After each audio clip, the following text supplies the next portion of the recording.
unoccupied territory on the far left coast.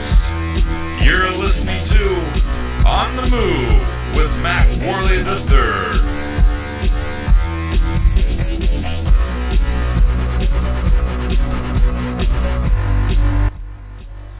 Ladies and gentlemen, boys and girls, patriots and preppers, I'm Mack, Worley III, and this is On the Move, the show that attempts to inspire you to stand up for your rights. As I've said before, this is not my show, this is your show. This is your grassroots activism movement. It's the On the Move movement.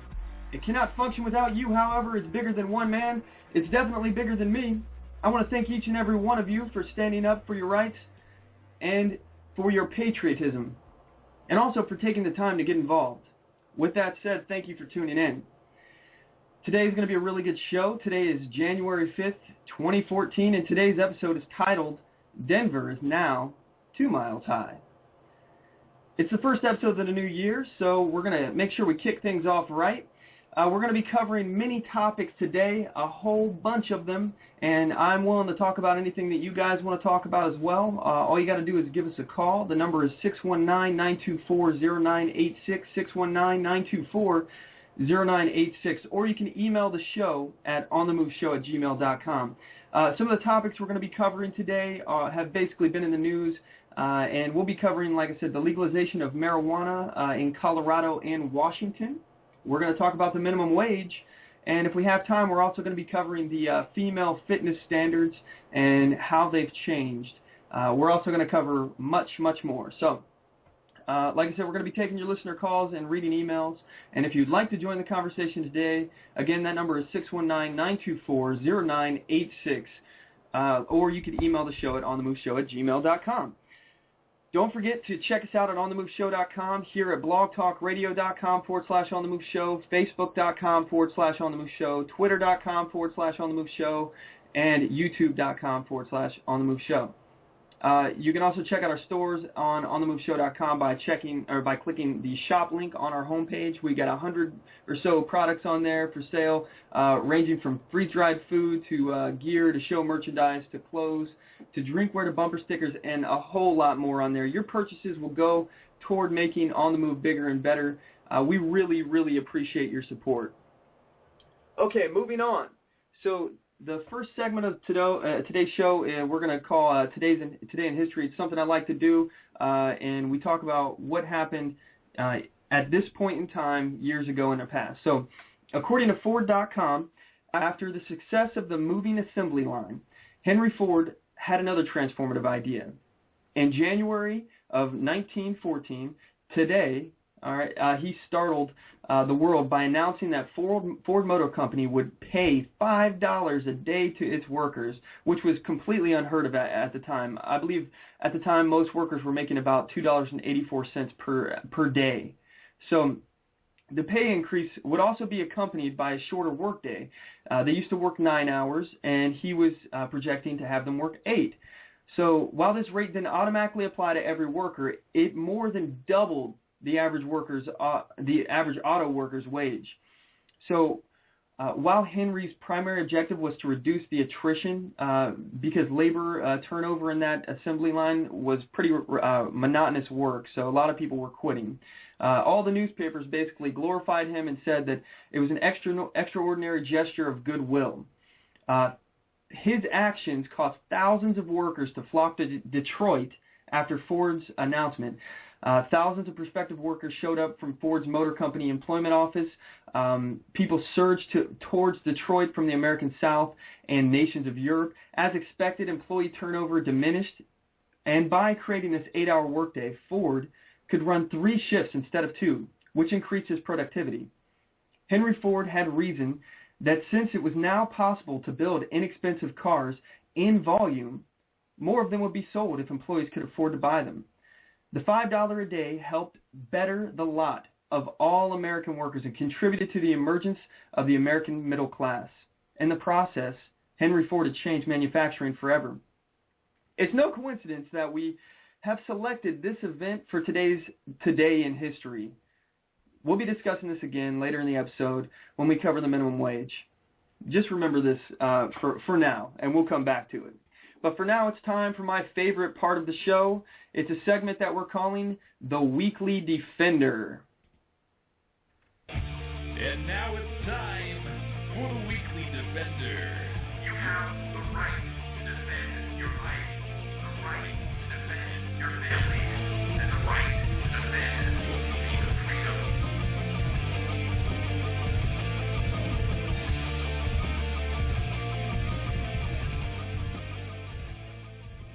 All right, so in this segment, we report about armed citizens in the news who have used their firearms to defend their family, their property, or themselves. Our first weekly defender is the 90-year-old owner of R&J Laundromat in Dayton, Ohio. In 2010, he was robbed and beaten up. But since then, he's taken some measures to make sure that this never happens again. And I have a clip here from a news report based on what happened, and I will play it for you. Happy New Year! Our big story tonight is about our new hero, a gun-toting 90-year-old man fighting back after a crook tries to rob his business. Shelby Costo shows us how the man kept his cool while packing some heat. The guy in the hoodie came into the R&J Laundromat last night and asked the owner, 90-year-old George Hicks, for change, but then demanded money from the elderly man. But Hicks wasn't having it. He grabbed his gun and chased the robber out the door. Did he take any money? No, he didn't. No. When he shoved me, I jumped up and went for my gun, and when I went for my gun, I said, I'll blow your brains out, and he was gone. I'm not going to put up with it here. Tom Morrow owns the Third Base drive-thru. Back in September, he didn't hesitate to protect his business when two masked men came in to rob him. Morrow grabbed his gun and shot one of the robbers in the chest. Sometimes you just have to take care of things yourself. As business owners, Morrow says they have the right to protect themselves, their employees, and property. I spend 7 days a week here, and I really don't want people coming here taking stuff that doesn't belong to them. Back at the laundromat, this isn't the first time the business owner has been targeted. We talked to Mr. Hicks back in 2010 when he was beat up and robbed inside his business. The next thing I know, I was laying in the floor, him beating the hell out of me with his fist. But last night was a different story. Hicks was ready and was packing heat. Surprised that a 90-year-old's carrying a gun, but as long as he knows how to do it, I want to shake the man's hand. In Dayton, I'm Shelby Costo for Fox 45 News. Now, if you recognize the creep in the hoodie, call Dayton Police. Okay, so that's an interesting story of how a elderly man has used a firearm to defend himself. I think that's pretty amazing. I want to shake that man's hand too. He's taken his defense in his own hands, and one thing that most people don't actually know is that the police aren't actually there to protect you. They have actually no duty to protect you, and that's actually a Supreme Court finding. Somebody had basically sued the police department because they called the police because somebody had home invaded their house, and I believe the woman was being raped. And anyway, she called the police, and she saw them drive by, and the police never stopped. She called again, and the police never came back. And anyway, she sued the police, and the police basically it came out that the ruling ended up being that the police have absolutely no duty to protect you. So you can't sue the police in that scenario for not protecting you. Regardless, that finding was dangerous because they have absolutely no obligation to protect you. And not only that, but they can't protect you. They can't protect you from everything that happens. And average police response time is something crazy anyway. You could be being assaulted for 30 minutes before the police even show up. And like I said, they have no duty to protect you. And a lot of these people, and I'm not blaming them, they're looking out after their own skin. A lot of them would rather respond and investigate than respond to an actual attack or something that could risk their life. If they're the only one there, they'd wait for backup before they rush in to defend you or protect you. So anyway, it's something to think about. Keep in mind that they don't have to defend you or they don't have to protect you, and you need to have ways to defend yourself. Anyway, our next weekly defender we found on FoxNews.com. It's actually a group of defenders.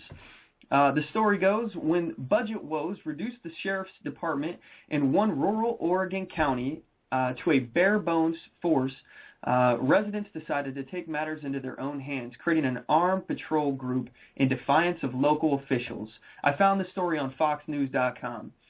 Their decision has raised safety concerns with the county government, which would prefer residents instead hike their own taxes to fund the hiring of trained deputies. But despite the risks, the move stands as a unique, some would say innovative, response to one county's most severe local budget crunches. The government in Josephine County, where nearly 70% of the land is owned by the U.S. government, had long relied on federal timber subsidies to pay the bills. When the feds terminated the funds, county officials scrambled to pass a May 2012 tax levy to make up the nearly $7.5 million budget shortfall. However, the county's residents voted against the levy, and as a result, the Josephine County Sheriff was gutted. The office of the sheriff was gutted. The major crimes unit closed, dozens of prisoners were released from the county jail, and the department reduced operations to Monday through Friday, 8 hours a day. The sheriff's office then issued a press release announcing their deputies would only be responding to what they deemed life-threatening situations. Not only did the sheriff's office narrow its scope to life-threatening situations, but it even encouraged people who felt unsafe to relocate. Their statement said, the sheriff's office regretfully advises that if you know you are in a potentially volatile situation, for example, you are a protected person in a restraining order that you believe the respondent may violate, you may want to consider relocating to an area with adequate law enforcement services. Though the response team members do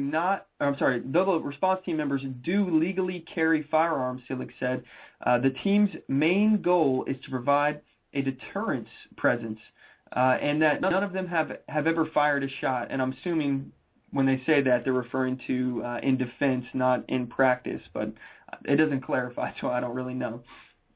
He said that those involved in this group believe that there is no substitute for well-trained law enforcement, but they feel they have no choice other than to protect their community.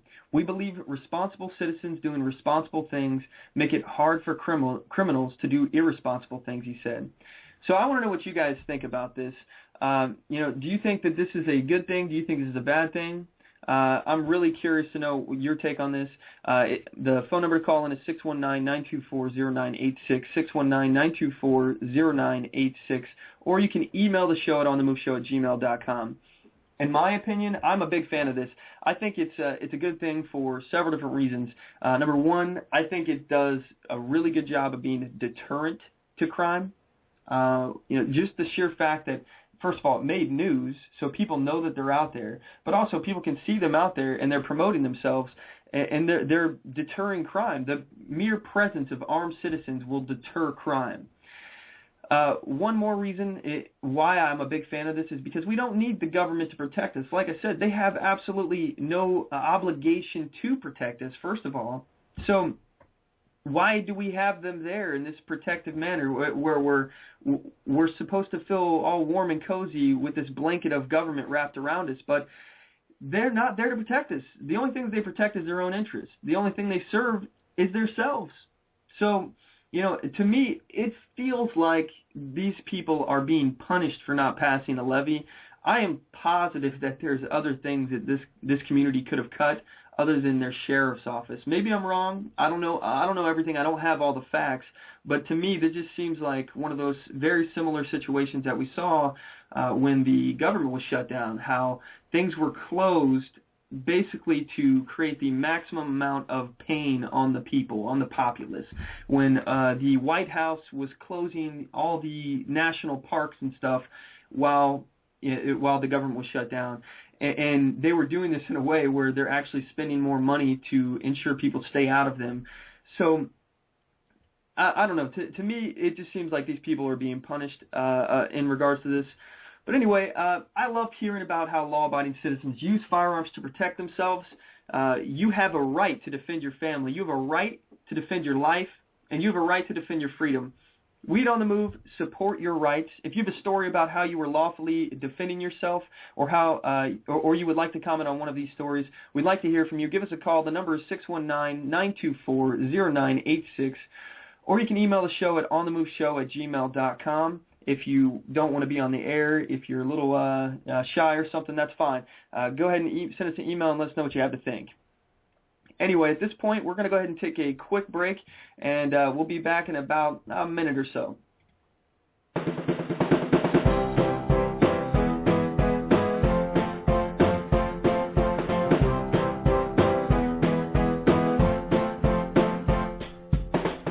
Support On the Move.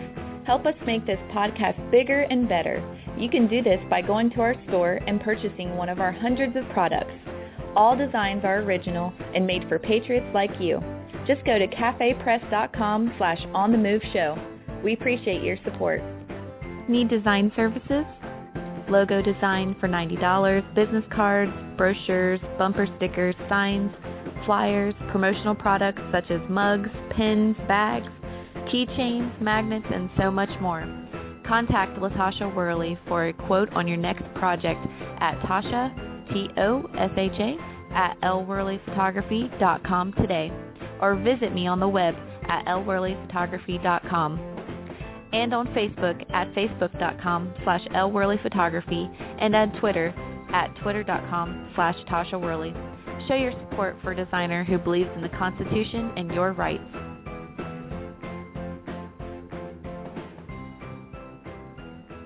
All right, we're back. I appreciate you all sticking with us. So before we move on to our next segment, I have something that I have recently found out, and I would like to just put some information out there about this, and basically just make sure everybody is aware of it. Obama has recently passed he's written a executive order. It's basically been a back way of doing gun control. Anyway, I have here an article written by Michael Thalen. He says the Obama administration announced 2 new executive orders on gun control Friday after countless other attempts to erode the Second Amendment rights failed to after countless other attempts to erode Second Amendment rights failed to gain public support.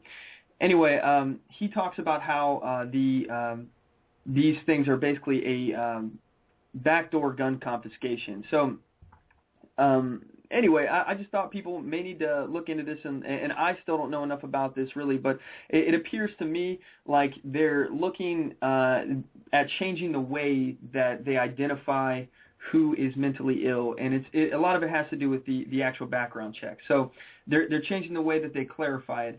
You know, in my opinion, this is actually one thing that's pretty scary that they're looking into, and it's something I've thought about for quite some time, is how they actually will identify people as mentally ill and how that will affect your gun rights.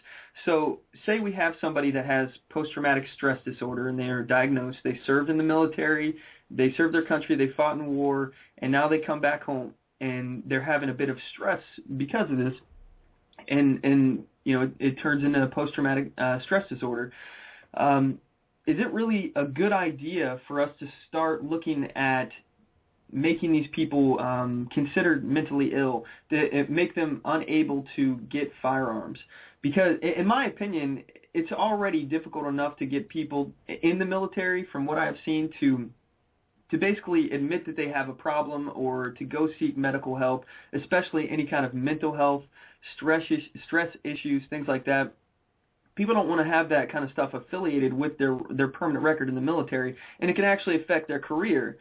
You know, a lot of them are really concerned with that, and they don't want to do that. Now, if you couple that kind of thing that will negatively impact their military career and also get them basically unable to bear arms, take away their right to bear arms, I'm quite certain that you're going to run into a situation where a lot of people aren't reporting the fact that they're having issues, and who knows what PTSD will do untreated with these people for that long of a time.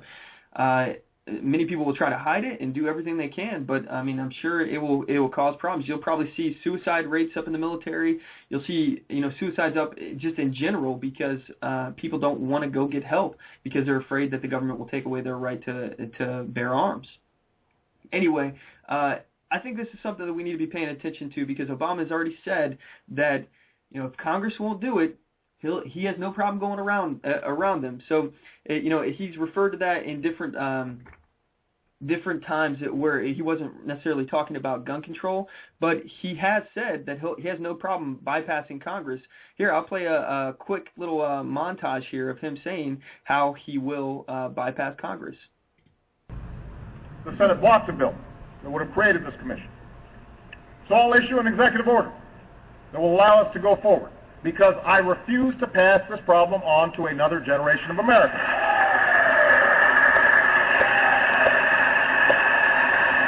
I know some here wish that I could just bypass Congress and change the law myself.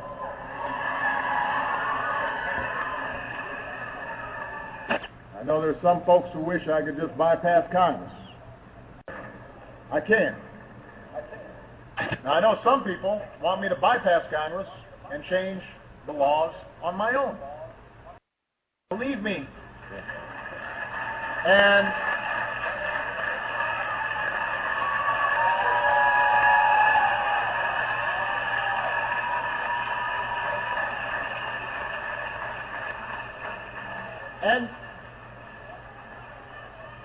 believe me, right now dealing with Congress, the idea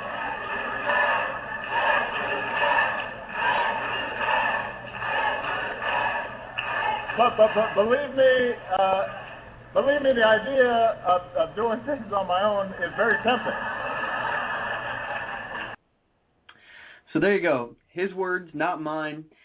He has absolutely no problem going around Congress and bypassing them entirely through executive order. He knows he's not going to be able to get the kind of support that he wants and the kind of support that he's tried to get. He has tried and failed several times now to get any kind of real movable like gun control on the record here. He's trying to change the policies, and he's doing it through executive orders now. So anyway, that's not even what this show is about today. I just thought I'd mention it. I just thought I'd bring it up because it's something to think about. It's also something that we need to be paying attention to because a president that will bypass Congress is a president that is openly advocating against checks and balances, and that's what our government was established on, is checks and balances. We have 3 branches of government that were meant to check and balance each other, and the fact that he's trying to get around that, in my opinion, it's unconstitutional. But that's just me. I'm not a constitutional lawyer. I do know that the executive branch and executive orders are only supposed to be able to basically organize and create policies for and within the federal government branches inside the executive branch. So what that means is he's only allowed to create policies that will regulate like the EPA and things like that, things that are within the executive branch of the government. So he can't just make big changes to laws through executive orders, but yet he seems to be doing that. Just like he's changing Obamacare, the law relating to the Affordable Care Act, he's deciding what laws he's going to enforce, which ones he's not. He doesn't have the constitutional authority to do that, but that doesn't seem to bother him. Anyway, like I said, not part of the show. That's not what I was trying to make the show about today, but I found out about it just recently, and I wanted to make sure I got that out there. And at this point, we're going to move on to the next segment of the show, and it's what we like to call the Mack attack.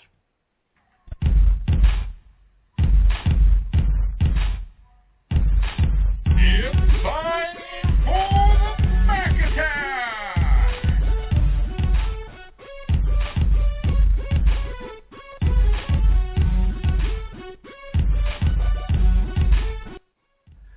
All right. In this segment of the show, I like to give you my take on outrageous events in the news. So what we're going to be talking about today is the legalization of marijuana in Colorado and Washington. As most of you know, Colorado began sales of recreational marijuana at the beginning of this year. Thousands gathered in Colorado to be part of this historical moment. The demand was so high they began to mark up prices for their products. They actually doubled the prices that you see in the actual medical marijuana dispensaries in Colorado. So However, this price increase, this price gouge, it did not seem to deter the buyers.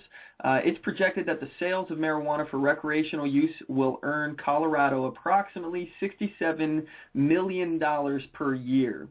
So right now I have a clip here in regards to what happened in Colorado. I'll go ahead and play it for you all. And of course, Colorado is now living with one of the most talked about new laws in America. It is the first state to legalize the sale of marijuana for recreational use, and the change could generate $67 million a year for the state budget. But police are now on alert for possible side effects, including drivers behind the wheel. And here's ABC's Clayton Sandell.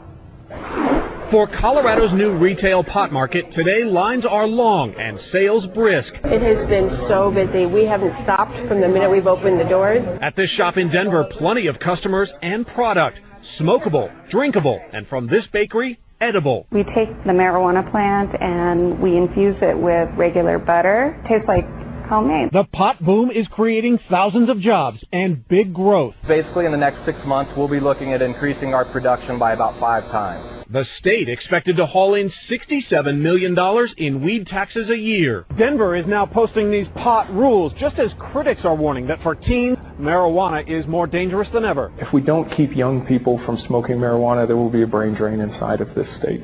And police say they're worried about more people driving stoned. Just a couple of hits could put you over the limit. Marijuana impacts your judgment. It impacts your ability to react. If you're impaired by a substance, you can't drive. End of story. The federal government still considers marijuana illegal, but for now is allowing Colorado's experiment. But the Justice Department says it won't look the other way if more teens start using pot, if drug cartels become bigger players, or if weed starts crossing state lines. That's one of the reasons at Denver's airport only the planes can get high. Getting busted means a $1,000 fine. You guys can step on up, please. Clayton Sandell, ABC News, Denver. Only the planes can get high. That's funny. So, anyway, the story about this, it's pretty sensational. A lot of people are really excited. A lot of people think it's a huge leap, in civil rights and all that. But one thing that I'd actually like to talk about is there's a story that's been circulating around the internet since Colorado began selling weed legally. And the story reports that 37 people died due to marijuana overdoses after purchasing their weed at these stores legally. That's pretty amazing. 37 people died. Oh, that's crazy. Well, anyway, it's been proven that this is a hoax. According to drugabuse.gov, it's actually not even possible to overdose on marijuana. So they have it right on a government website. It's not possible. It's been proven that that's a hoax anyway, so don't buy into that. There's a lot of people that are trying to basically, rain on the parade of these pot smokers, all right? So why is Colorado already selling marijuana legally, but Washington isn't? I'm living in Washington right now, Vancouver, Washington, and I've been researching at this because I wasn't sure what the difference is and what was going on, I'd actually like to cover an event or something that Washington is doing. I have a YouTube channel. I'd like to go out and do a YouTube video on people who are out standing in line and trying to buy some legal weed for the first time in Washington's history. So anyway, I looked into it and I found out that Colorado is actually about 6 months ahead of Washington. And the reason for that is because they actually use their medical marijuana system to actually build their recreational sales system.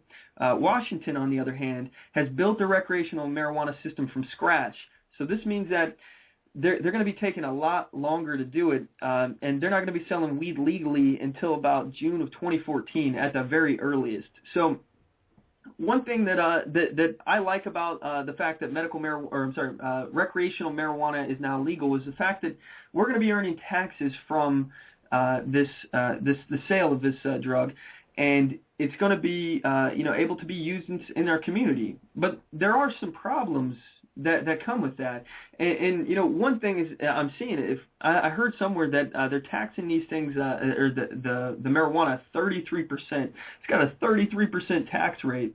I don't know if that was in Washington or in Colorado, but that's absurd. 33%.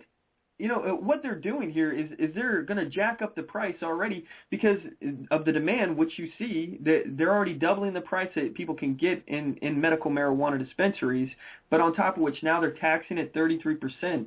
They're going to create an issue here with people just going back to the black market to purchase their weed. And now that it's legal to have it, people are just going to have it now, and they're going to buy it through basically the black market, and they're going to have it a whole lot cheaper. It's important to keep the price low, but again, this is free market. So I'm hoping that the government stays out of the way and doesn't tax the crap out of the out of the recreational marijuana industry, because that would allow them to keep their prices low, which will lead to other good results. One of my main things I don't like about man, I keep saying medical marijuana. Anyway, one of the main things I don't like about prohibiting these kind of drugs is it empowers the cartels.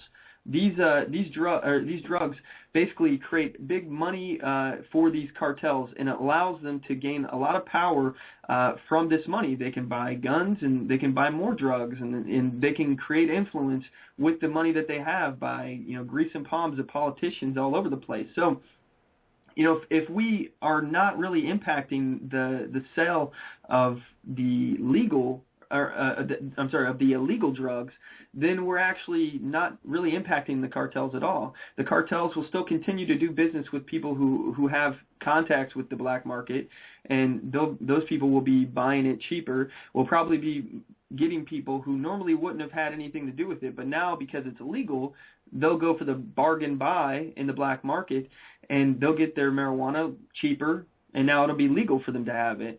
So we're going to end up seeing all these legal stores where you can buy marijuana. The only people that will be buying that are people that probably wouldn't have gotten marijuana in the first place, and they're getting it as almost like a novelty just to see what it is because they don't have any contacts within the black market.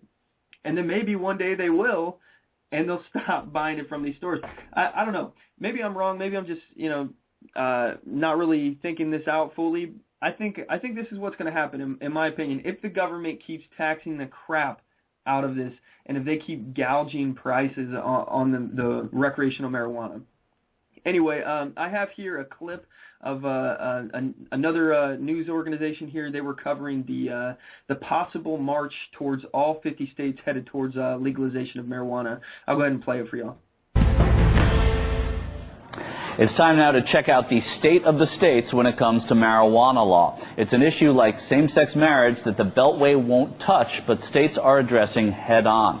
Only 2 states, Washington and Colorado, allow adults to use marijuana recreationally. They are now grappling with how to run a system that is counter to federal law. Another 17 states, mostly in the West and Northeast, allow marijuana for medical use.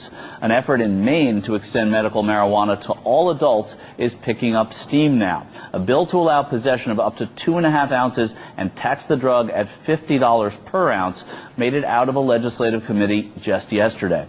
In Colorado, the state's Medical Marijuana Enforcement Division is getting low marks as it transitions to drop the medical from its name. Lawmakers are up in arms over an audit that found it plagued by low funding, poor oversight, and a slow permitting process. I'm sure the funding and permitting would pick up if you could just use pot to shoot bullets. To find out the state of the country's patchwork of marijuana laws, we turn to David Downs. David covers the evolving marijuana laws as the editor of the Smell the Truth blog. Welcome inside the War Room, David. Thanks for having me, Michael. So, David, how is the Colorado experiment going right now? What's the state of the experiment? I think it's fair to call it growing pains. The Department of Revenue started the Medical Marijuana Enforcement Division just a couple years ago, and they've seen fluctuating budgets as well as the realities of enforcing policy differ widely from what it looked like on the paper. Yeah. So when you say they're having growing pains, this is all new terrain for everyone. So people are just kind of feeling out how it's going to work. We're talking about daylighting a black market industry, and the Department of Revenue has experience doing that in Colorado with gambling. And so, when the way they did it with gambling, we thought I'd give it over to them, and now it's going to take some time to put together. So is Washington State facing the same difficulties as Colorado?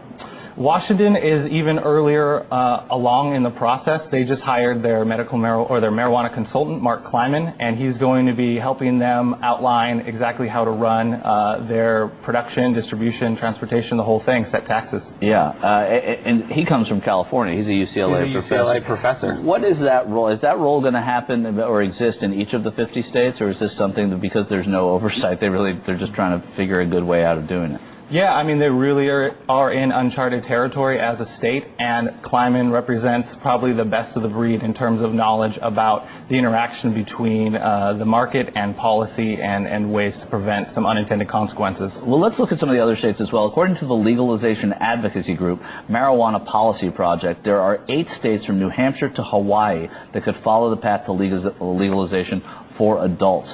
What sort of roadblocks do these proponents have to overcome?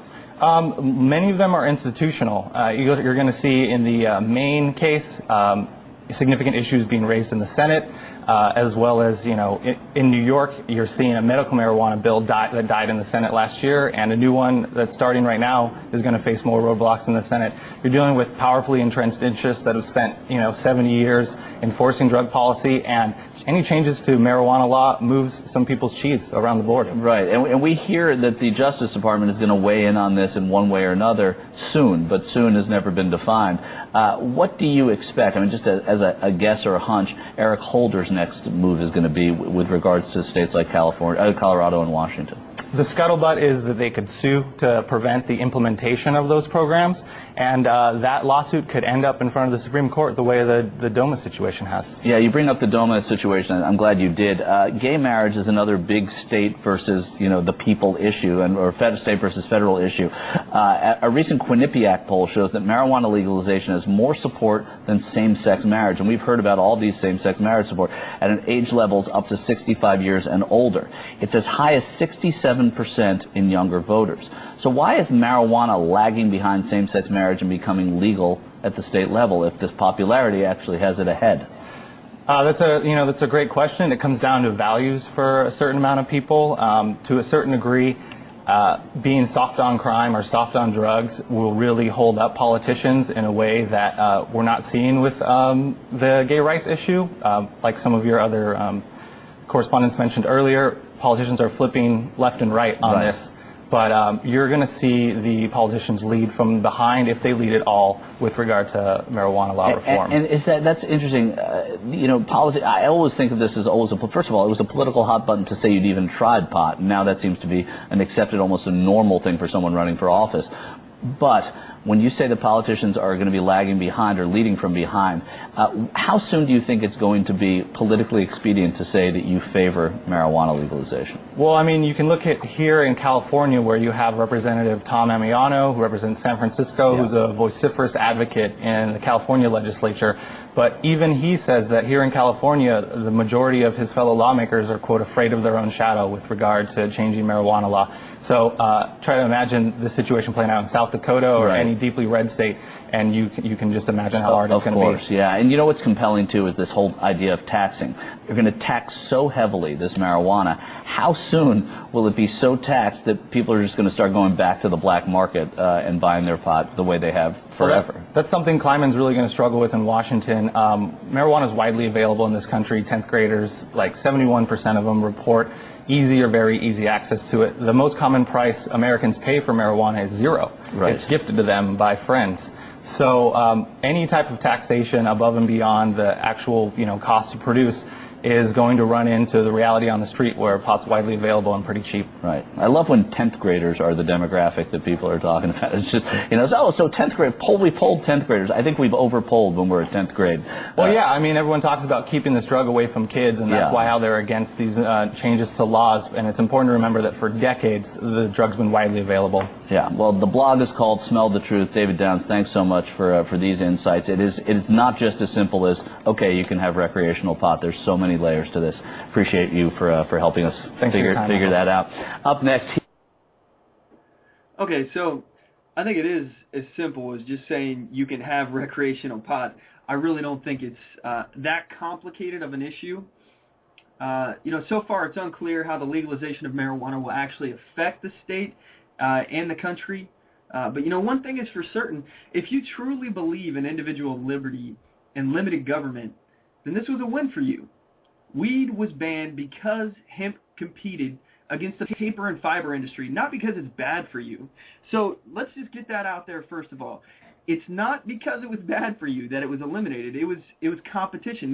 These lobbyist groups inside the paper and fiber industry, they had a lot of clout, and they switched the name of marijuana. It wasn't even, nobody was referring to it as marijuana at that time. It was called cannabis.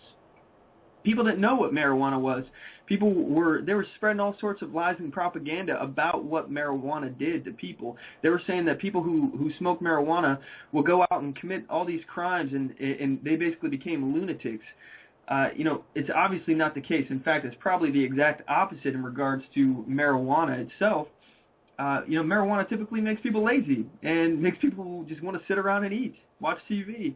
So you don't really hear people going out and getting in fights after they smoke a joint or something. So anyway, that's why it was actually banned. So, even if it was banned because it's bad for you, which it was not, governments are not a moral authority. Throughout history, no one has inflicted more injustice and death upon individuals than government. But I digress.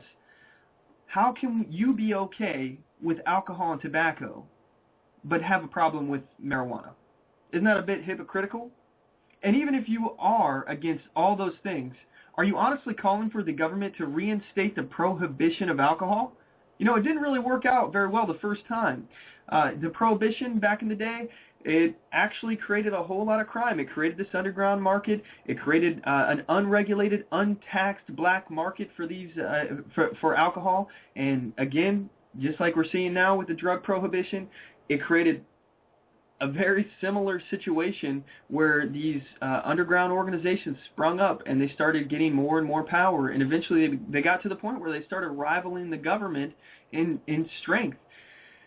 It's something to think about. It is just as easy as waving a magic wand and saying, boom, recreational marijuana for everyone. It's legal. And it's not even just marijuana. All other drugs fall into that same category because they all do the same things. The bottom line is prohibition in general of anything is a bad idea because there will be an underground market for it, and it will create more crime. Anyway, I have a guest here on the line. I'm going to go ahead and take him after I take a quick commercial break. I'll be right back in about a minute.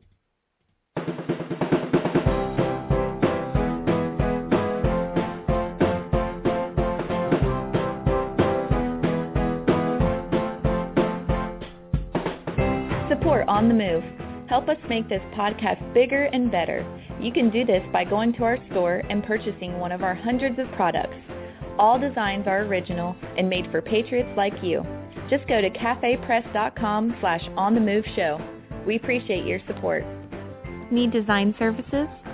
Logo design for $90, business cards, brochures, bumper stickers, signs, flyers, promotional products such as mugs, pins, bags, keychains, magnets, and so much more.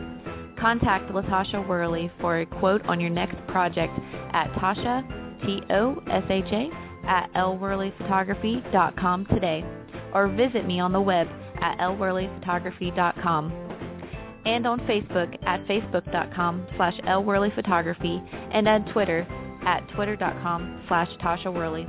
Show your support for a designer who believes in the Constitution and your rights. And we're back. All right, at this point in the show, we're going to go ahead and take some listener calls. I have John here on the line. I'm going to go ahead and bring him on in a second, but if you'd like to join the conversation, the telephone number is 619-924-0986, 619-924-0986, or you can email the show at onthemoveshow@gmail.com. All right, John, are you there? Yes, I'm here. All right, what's on your mind? I just was listening to the controversy over marijuana. Okay. And, I just wanted to get my point across. I think that everybody has a different feeling about marijuana, about its pros and cons. Mm-hmm. And in my opinion, marijuana can be dangerous if it's used with poor judgment. And inappropriate situations, but marijuana can be a useful aid to helping people to feel better, who are sick, like, say, Parkinson's, or, let's say, ALS or multiple sclerosis. Mm-hmm. So they're not lower in pain. I can see its use there. So, yeah, well, I mean, what we're talking about right now, and I understand what you're saying as far as the medical side of marijuana, a lot of this right now is referring to the actual just recreational use of marijuana, just like people use alcohol or tobacco.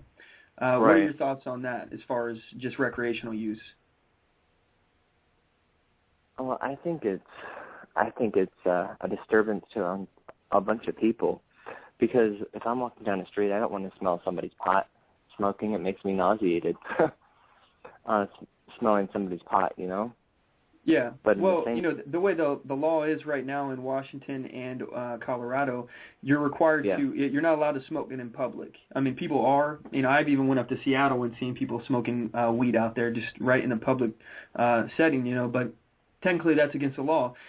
They are basically making it so you have to smoke it within private property, basically. So, or you can smoke it inside of a hotel room or something. But the problem with that is most hotels now have policies against drugs like that. So basically, most people are confined to smoking it in their house or a friend's house or something like that. But as far as your take, from what I understand, you're not for recreational smoking of marijuana, then? I am not. Okay, well, let me ask you, how do you feel about alcohol then in like cigarettes? Alcohol and cigarettes, pretty much the same way. Okay, so but in regards to that, I'm guessing you don't partake in alcohol and cigarettes, then, right? Correct. Okay, so with that, but in fairness, you think that? Oh, go ahead. I'm sorry. But the other side is, in fairness to them, I do also feel that if it's their right to be able to drink or smoke, within reason, though. That's why we have laws.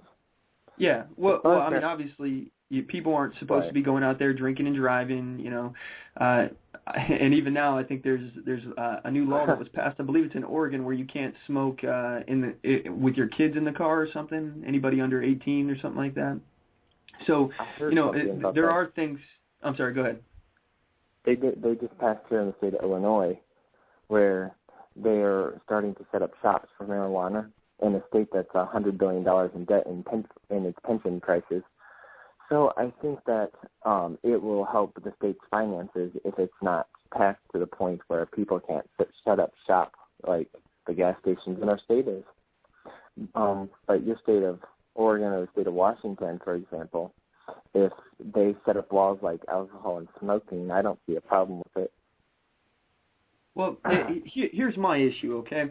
Is if you make these things illegal, alcohol, tobacco, and even marijuana, okay? If we start making these things illegal, historically we've seen it that it does create underground markets. People, if they want something, they'll find it. If there's a demand, there will be a supply somewhere. It may not be legal. It'll be a black market, but people will find a way to buy it. People will find a way to get their hands on it somehow. And in that black market, it creates a lot of crime.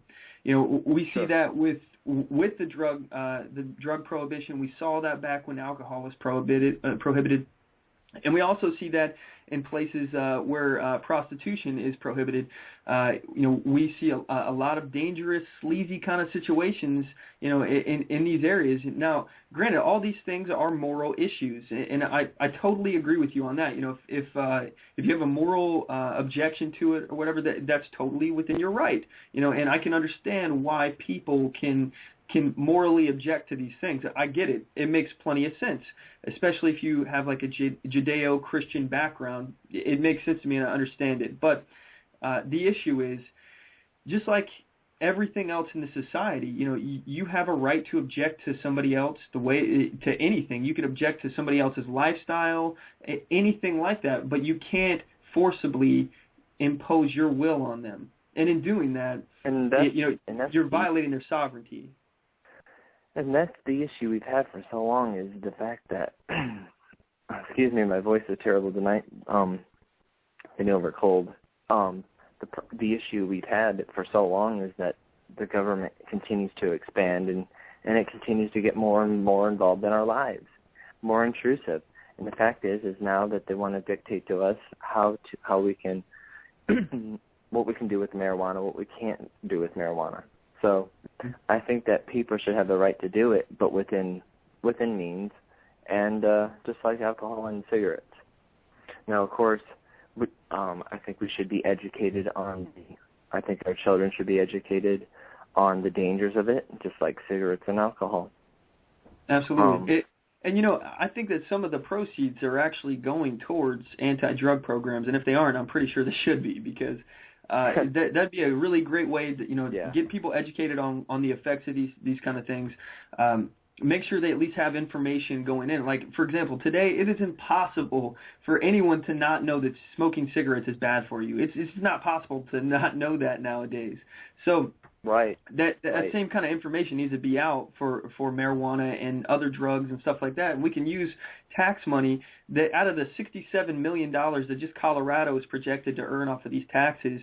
That money, can obviously be used within the state to increase education. Not only that, but it can go towards education, period. It can go to our schools. It can go to our roads. There's a lot of projects that this money can go to. Hopefully, it doesn't go to law enforcement to actually, increase these, arrests for, basically more drug offenses. One thing that's a big cash cow, this war on drugs, is it's created the prison industrial complex. And in my opinion, that's one of the really a vicious cycle that we have in our country where, we created a war on drugs and we're filling our system, our prison systems up with nonviolent felons now who their only crime was smoking marijuana. So, and not only just the marijuana users, but also other drugs as well. So I'm hoping that they don't use this tax money to try to basically just get more money so they can spend it on these anti-drug law enforcement campaigns. I hope they use it on something that it will build and educate. Anyway, what's your opinion on that? I would say, going back to the topic at hand, is if you look at guns, you look at alcohol, cigarettes, and you look at marijuana, the money that is generated from these things are supposed to go to our roads, are supposed to go to schools, are supposed to go, to fixing certain things, education. But then the problem with marijuana is you could tax it as much as you want, but the funds that these states are taking are being improperly used. We see it at a local, a state, and federal level. What's happening with these funds, wouldn't you say? Yeah, absolutely. The government is one of the biggest wasteful organizations in the world, any government for that matter. You always have money that's lost, and you always have money that ends up lining people's pockets. So I totally agree. And also, look at it like this. We're finding out that not only is liberalism a mental disorder, but we're also finding out that by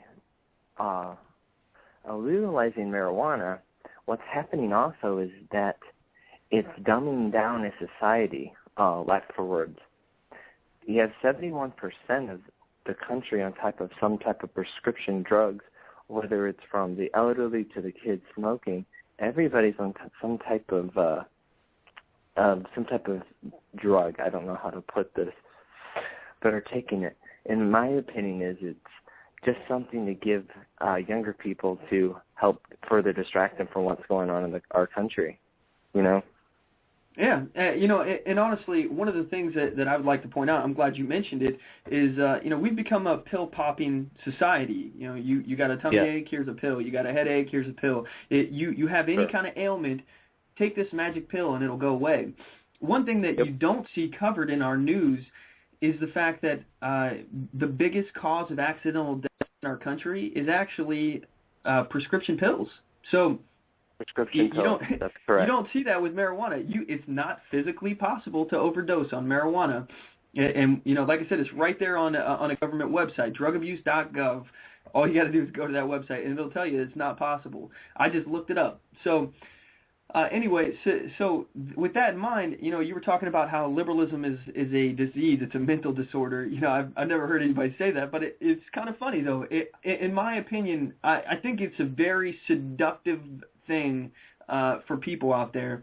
It's very difficult for people to like will themselves to get out of something when they're getting something for free. But one problem we have is that when we have so many people on the mooch, and people are just sitting here leeching off of people, leeching off society. Yeah. Let me it's give you an very example of marijuana. And I'm trying to remember here, but I could be wrong. You may have to look it up. But if I'm not mistaken, marijuana had more than 400 dangerous chemicals inside of it, and it contained up to 5 times the amount of tar that is found in cigarettes. I don't know about that, how accurate that is, because cigarettes are one of the most poisonous substances that you can put into your body. But regardless, even if we're talking about that, even if we're saying that it's dangerous, the government shouldn't be telling us even if something is dangerous, we shouldn't be doing it, because then we start running down that slippery slope. That's a perfect example. That's why as I speak to you through this phone and through your microphone, this is where I'm trying to prove to you about liberalism's disorder in the head, because I'm dictating to you, I'm telling you what I think is wrong with marijuana by not actually solving the issue at hand. But there has to be a balance in the middle, and there's no balance, because you have to have there's always side effects and there's always positives, and the positives and the negatives. We have to look at it. Does the positives weigh out the negatives? Does the negatives outweigh the positive? So you have to look at it in those terms to see if it's really worth all of our trouble. But I would say give it a chance and let the people decide if that's what they want. That's why we have voting boxes. Let the people decide. This is a constitutional republic. We're not a democracy. One thing that I really am not a fan of is democracy, because it's really a tyrannical form of government. Honestly, it's the basis of socialism, and it's been quoted throughout history. Thomas Jefferson, or maybe it was Ben Franklin. I think it was Ben Franklin. He was saying that democracy is the difference between a lamb and 2 wolves voting for what's for dinner. Oh, I'm sorry, that's what it was. Tyranny is 2 wolves and a lamb voting for what they're going to have for dinner, and democracy is I've totally slaughtered that. Anyway, you get the gist of what I'm saying, though. Democracy basically like a wolf in makes sheep's clothing. Yeah, well, democracy makes it so that the majority can basically impose their will on the minority, and in that scenario of the 2 wolves, they could vote to eat that lamb. You know what I mean? So, but a well-armed lamb prevents that, and this is a constitutional republic. We're not a democracy. We're not set up so that the majority can have its way anytime, because the whole point of the government is to protect the rights of individuals. And in imposing their will because somebody decided to play a moral authority, that's taking away rights from people. That's imposing will upon the minority. If we were not a constitutional republic, if we were actually a democracy, African Americans would never have been able to vote. We would have never gotten rid of slavery. There's a lot of different things that throughout our history it's proven that democracy is really not a good form of government, and it really upsets me personally when I hear us talking about spreading democracy throughout the world, because it's not a good thing to spread. It's the road to socialism, as Karl Marx, the modern day creator, the modern day father of socialism, said. Those are his words. I would agree.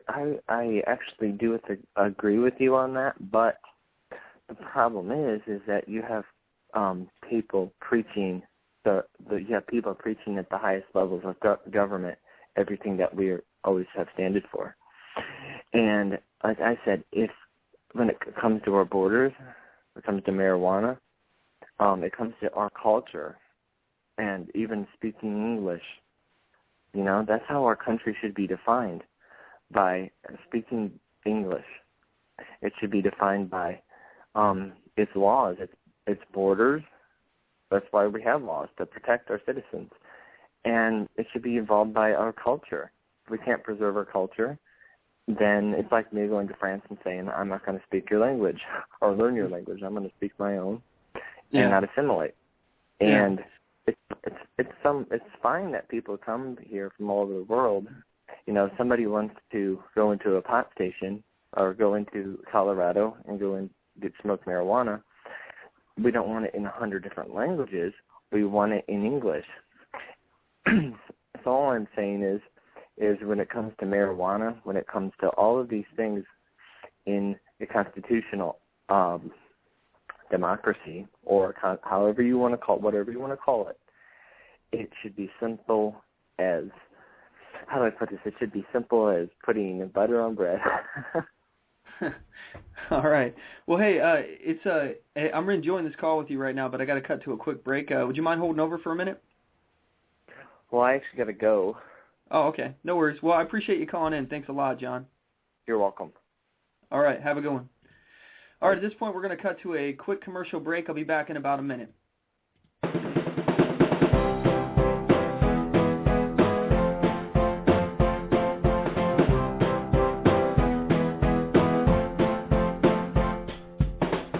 Support On The Move.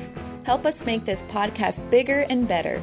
You can do this by going to our store and purchasing one of our hundreds of products. All designs are original and made for patriots like you. Just go to cafepress.com/onthemoveshow. We appreciate your support. Need design services? Logo design for $90, business cards, brochures, bumper stickers, signs, flyers, promotional products such as mugs, pins, bags, keychains, magnets, and so much more.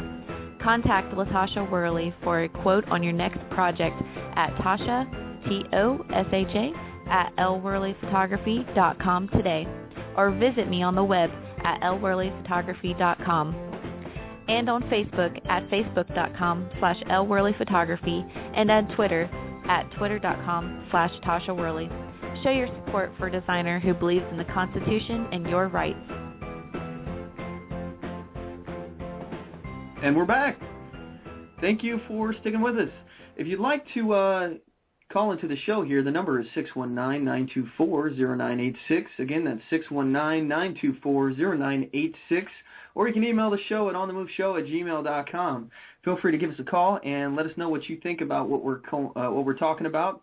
And I'm really interested to hear what you guys have to say in regards to the legalization of marijuana in Colorado, Washington, how it affects us, what you think, what the future impact of this will be, and basically your overall take on it. So anyway, in my opinion, the government does not have the right to tell you what you can or can't put into your own body.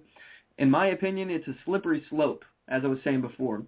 When we allow the government to have authority over what we put into our bodies, we allow them far too much power to influence our lives. The government does not willingly give up power, but they're always trying to expand their power. They're always trying to usurp more power. And they're not concerned for your rights. They're concerned for their power. Let me be clear. I'm not promoting the use of marijuana. I am, however, pointing out the hypocrisy of it being outlawed when we allow the sale and consumption of Newports and Jack Daniels. Okay, so, one thing that I'm actually concerned with, and it's kind of a side note here that a lot of people aren't really talking about, and I'd like to put it out there in terms of something that I really am adamant about, and that's gun rights. This is already something that's happening with the medical marijuana users. The government is currently using medical marijuana cards to cross-reference whether or not people have registered guns in certain states.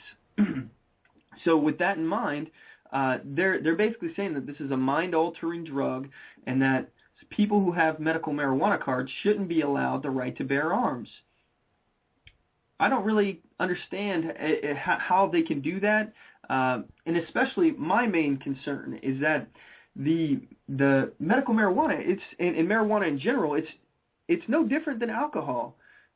Somebody who is drunk is just as inebriated as somebody that's high, and in some ways, maybe even more. So I'm curious what you have to say about this. The number to call in is 619-924-0986, 619-924-0986.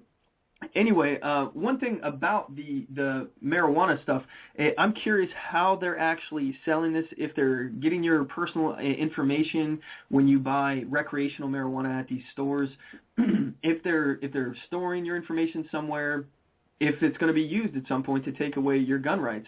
And I'm quite positive it will be. They're constantly trying to find any way to disarm us any way possible. So I can guarantee you that this will be used at some point. And like I said, they're already doing it with medical marijuana. So, if you have a medical marijuana card, just keep in mind that they may be out there cross-referencing. If you ever register a gun, you may lose your right to bear arms. You may already not be able to purchase a gun, during the federal background check system. So let me know what you guys have to say about that. Again, 619-924-0986, 619-924-0986. Okay, so another subject that I would really like to talk about is the minimum wage. In SeaTac, Washington, that's the little city there between Seattle and Tacoma. Basically, it consists of an airport, and it's become a big enough area now to be considered a city. So. And that's based on population. Anyway, the voters up there recently passed a bill for mandatory $15 minimum wage. $15 minimum wage. That's pretty crazy. They're calling this a living wage. They're saying that it's impossible for you to make a living off of minimum wage. The national rate is $7.25 an hour for minimum wage, but Washington actually exceeds the minimum wage of the national rate, and I believe they pay somewhere around $9.25 an hour, something like that, maybe $9.09. I can't remember. Anyway, SeaTac primarily consists of the airport, like I was saying, which it's the biggest business in the city. So one thing about the airport that I keep hearing is that everything in the airport is already extremely overpriced. And now all the employees are going to be earning $15 an hour? Let me ask you some questions here. What do you think is going to happen now that everything is $15 an hour? Do you think that prices in this airport are going to go up, or are they going to go down? Do you think that local businesses in the area, other local businesses other than the airport, will increase or decrease their prices? Because now they're going to be paying their employees $15 an hour too. In order to pay for increased costs, businesses will necessarily have to increase their prices. Not only that, but many will not even be able to afford to pay their employees $15 an hour, which will result in layoffs. I don't understand the logic behind minimum wage. It really does blow me away that people are still out there advocating for such high, ridiculous minimum wage prices. Anyway, I have the clip here from Herman Cain, former presidential candidate. He was, or nominee, I guess. He was running for president back in, I believe it was 2008, if I'm not mistaken. Anyway, he's got a radio program, and he's very vocal about his stance on the minimum wage. Here he is. Let's declare that in the wealthiest nation on earth, no one who works full-time should have to live in poverty, and raise the federal minimum wage to $9 an hour. Well, President Obama wants to raise the minimum wage, but Herman Cain worries he'll raise the unemployment rate while he's at it. Check this out. Of the 8 states with an $8 or higher minimum wage, look at their unemployment rates. They're all well above the national average. Only 3 states are an exception. Herman's back to raise some cane. Herman, my friend, good to see you. What do you make of that? Now, you came from the fast food industry, and you know well the impact this will have. Tell some of your old colleagues and managers that they're going to have to up their minimum wage. What are they going to do? Well, they're either going to have people work less hours, or they're going to hire less people. That's typically what happens. I saw it when I was at Godfather's, when I was at Burger King. I saw it when I was the president of the National Restaurant Association. Here's where the president is dead wrong. If you were to force a minimum wage increase from $7.25 to $9, guess what? They'll still be living in poverty. Raising the minimum wage is not going to get anybody out of poverty. Most of the reliable studies out there, Neil, shows that there's going to be job reduction for the people who need those jobs the most, and those are the people with the least amount of skills. I always thought that rather than put the emphasis on forcibly raising the minimum wage and putting all sorts of headaches on business and maybe resulting in fewer hires, as you pointed out, maybe just improve the business climate so there are more jobs, period. But that's just me. But on the other thing, Herman, the argument for this is that, yes, the immediate reaction is a lot of people lose their jobs because managers, stores, restaurants, what have you, then start cutting back on workers. But things settle down, they start hiring again, off to the races again. What do you say? Well, what I say is that's not totally accurate for the following reason. Businesses have only one option when costs are forced on them, and that is to eventually pass it on to the consumer. Now, the median income in the last 4 years, Neil, as you know, being the brave heart of business as you are, has gone from $54,000 to $50,000. People already have less money. So now you're going to ask them to pay more for what they pay at restaurants, even fast food and quick service restaurants. It doesn't work that way. The second thing that they're not taking into account is that most of the companies that hire a lot of minimum wage workers, they hire those minimum wage workers because they have very small profit margins. They don't have a lot of room to maneuver. People are trying to figure out how to how to basically handle Obamacare. And they're coming up with a lot of creative things in order to try to stay in business. Their assumptions are simply incorrect. You know, obviously it's no skin of the president does to push and tell, businesses to hike the minimum wage. But it does put pressure on all businesses, and even those that hire beyond the minimum wage, right? Because all of a sudden the floor has risen, so all wages have to go up across the board. What is the long-term impact of that sort of thing? Because the president argues backwards, people argue back. Well, if business guys like Herman Cain had their way, we'd still be at an 85 cents an hour minimum wage. We would have never moved it up. Here's another thing that the president and his advisors are not taking into account. In some states, they are already above the minimum wage, just like you showed with one of those opening charts. Right. The marketplace will determine what the wages should be. When I was at Godfather's Pizza, in some markets, we had to be above the minimum wage because of a shortage of workers. So allow the marketplace to do it. But you see, this illustrates the president and his advisors' total lack of business literacy. That's what we're dealing with here. And that's why he throws it out there. A $9 minimum wage. Now, Neil, 9 is my favorite number, but not in this case.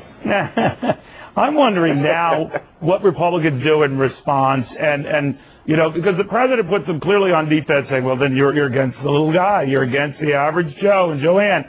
And how do you respond to that? The way I respond to that is, in fact, Senator Marco Rubio said it best. I want people to make more than $9 an hour. How do you get people to make more than $9 an hour? You create a robust, growing economy, which is what this president and this administration, they have not done that. So now they are trying to paint lipstick on this flawed economic canvas by saying, let's raise the minimum wage and put all of those other programs out there that you talked about earlier and say, it's not going to cost a dime. Most of the American people that I have figured out, Neil, are not that stupid. Some people are, but most people are not that stupid to believe that. Herman Cain, great seeing you again. Be well. Thank you, Neil. Good to be with you. Herman. All right, so that was Herman Cain on the minimum wage. In my opinion, minimum wage jobs, they're not meant to be careers. McDonald's is not a career. It's a stepping stone. It's a job for kids or low-skill laborers who want to gain some job experience and some skills that they can take to a better, higher-paying job. Now, don't get me wrong. These jobs, they're really important, and I'm not disparaging them in any way. But being a cashier at McDonald's, that's not a permanent career choice, or at least not a good one. If you're content with that, then you're content with not earning enough to live off of. These are the kind of jobs meant to teach people skills that they can either take with them to another company or utilize within the same company by moving up. You're not meant to be a cashier at McDonald's for the rest of your life. If you want to stay at McDonald's, that's great. They have other career opportunities. Move up in the ranks. I mean, one day you could be a CEO of McDonald's. That'd be awesome.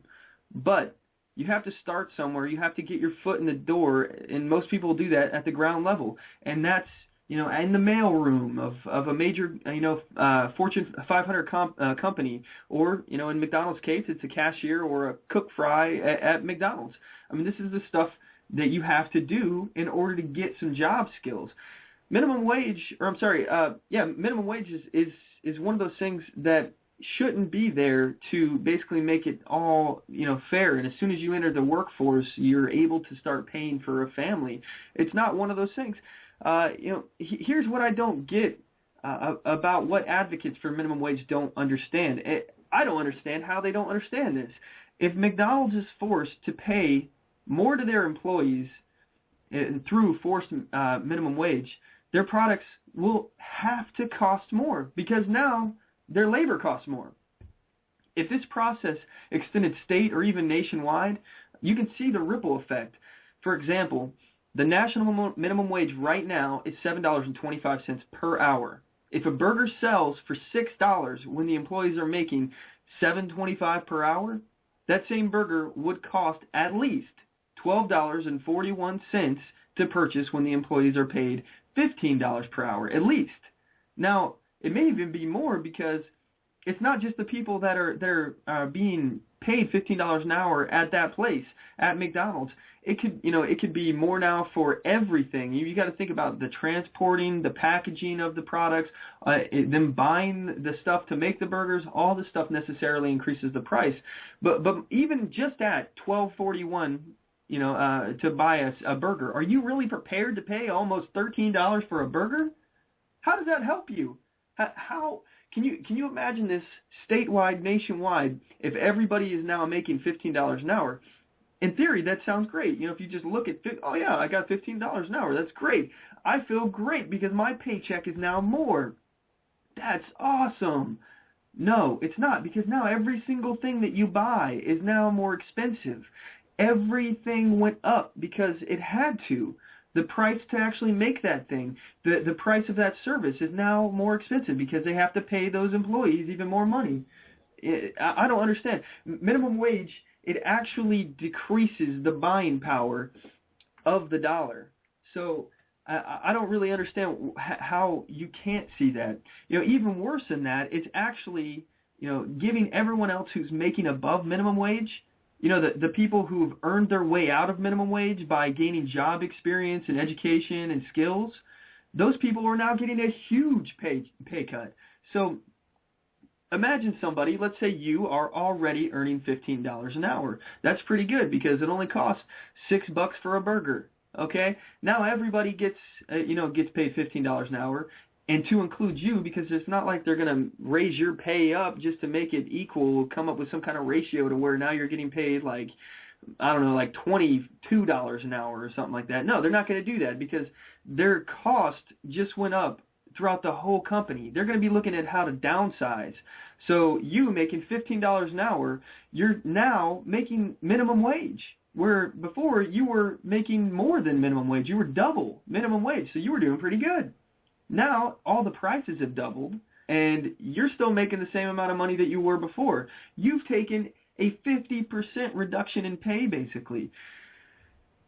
These people have earned their way out of minimum wage. These are the people that went to college. These are the people that got some job experience. These are the people that got skills. Even if they're making way more than $15 an hour, they earned that. That's money that they did. Are you going to really punish successful people? Minimum wage is a progressive idea, and it spreads around the wealth. It's socialism at its best, or maybe I should say worst, depending on how you look at it, I guess. It punishes successful people. It kills jobs. It destroys businesses. It makes America less competitive. It devalues the dollar. And it doesn't help to bring people out of poverty. In fact, it only ensures that everyone is equally impoverished. And that's a progressive idea that people love, is bringing all the rich down, bringing them to a lower level, getting rid of the middle class and making sure everyone is the lower class. You know, it doesn't make any sense to punish successful people, because successful people trickle down money to other employees. If you have a business and you're doing really well, you'll hire more people, you'll get employees, and that's stimulating the economy, because now these employees have a job and now they're spending money. Now, people say, back in the day, people, were getting paid really crappy amount of money but the dollar went a lot further. There's no need to have a minimum wage at all, in my opinion. If you want to talk about global competitiveness, okay, let's look at ourselves and compare ourselves to like China and Russia, okay? China and Russia, they're not creating these kind of fiscal policies that are basically tying their economic hands behind their back.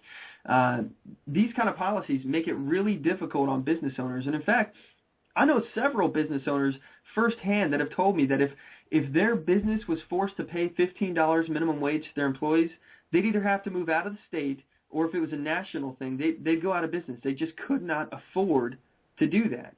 And if they did, they would absolutely have to increase the price, which, unless it was being done on a national scale, they wouldn't be competitive in the market anymore, and they certainly wouldn't be competitive on the global market. You can't possibly compete with a country that doesn't have a minimum wage in the global market, because your prices are vastly, vastly more expensive. But I mean, let's even look at, like, for the laborers and the workers, okay? Sweatshops. A lot of people think that sweatshops are really bad, and I'm not going to deny that their conditions may be a little rough, and they may be bad, and they could be horrible. I've never been in a sweatshop myself, so I'm kind of speaking from no experience here. But what I do know is that those employees are choosing to work in that sweatshop. Why would somebody choose to work in a sweatshop? Because they pay more than other jobs that they can get. They wouldn't be there if they had no choice. They wouldn't be there if it wasn't the best place for them to be to earn a living for their family. Well, why is that? Because the employers, they recognize that the conditions aren't great, the work is tough, it's a strenuous job, and they want to encourage people to come there. They want to reduce attrition.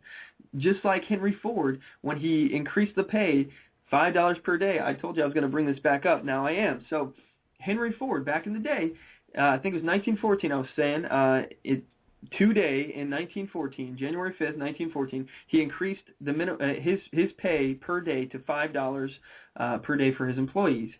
The pay back then was, I think it was like $2.84 or something like that. And like I was saying, he actually did this on his own, and he did it because he wanted to be more competitive. Free market in capitalism, it's not pro-business. It's not. Capitalism isn't pro-business at all. It's actually pro-consumer and pro-laborer, because it allows you to have these companies competing against each other. It allows the companies it actually forces the companies to compete for business and compete for employees.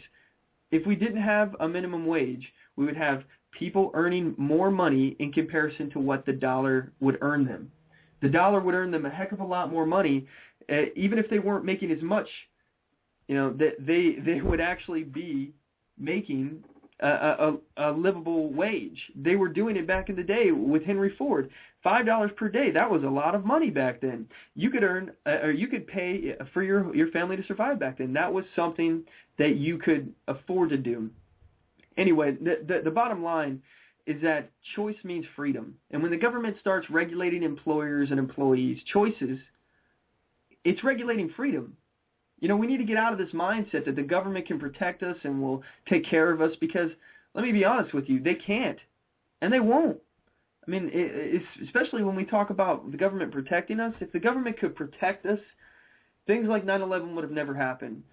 All right, let's say that you're arguing with the fact that, well, we didn't know, we were caught sleeping basically, and now, we've given the government more power through the National Defense Authorization Act and the Patriot Act, that this kind of thing can't happen again. Well, what happened at the Boston Marathon bombing? The government can't protect you. If they could, that would have never happened. all the stuff that you hear in the news about how the government is catching and putting a stop to terrorist plots, it's because these terrorist plots were created from the government in the first place. So anyway, that's what I have to say. The FBI has been infiltrating these terrorist groups, and some of them are just getting individuals and convincing them to go do an attack or something, and then they give them fake bombs, and then they arrest them. It's basically entrapment. But anyway, that's a story for another day. My point is that the government is not here to protect you. They don't care about you. They don't want to protect you or to take care of you. And minimum wage is just a way for them to impoverish us all equally. The government can't create wealth. They don't know how to create wealth. The only thing that they know how to do is to destroy wealth or steal it. Everything the government owns was stolen from you and I. Think about that. Anyway, I'd like to hear what you have to say. Give us a call. I want to hear your take on the issues we've talked about today. We got another segment of the show coming up here, and we're still going to be continuing with the Mack attack when I get back from this break. Give us a call. The number is 619-924-0986. Again, that's 619-924-0986. Or you can email the show at onthemoveshow@gmail.com and give us your take on it. All right, at this point, we're going to cut to a quick commercial break, and I will be back.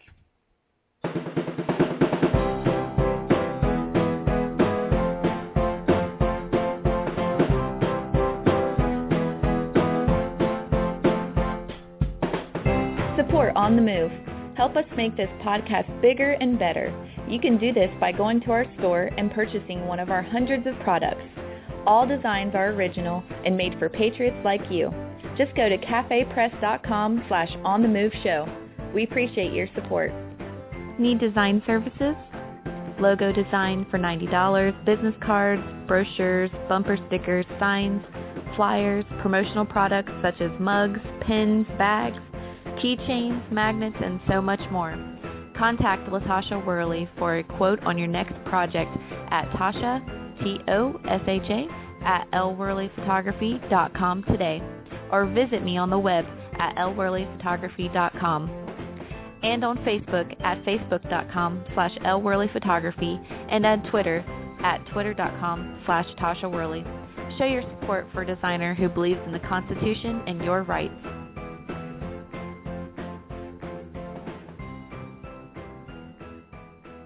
All right, we're back. Thanks for sticking with us.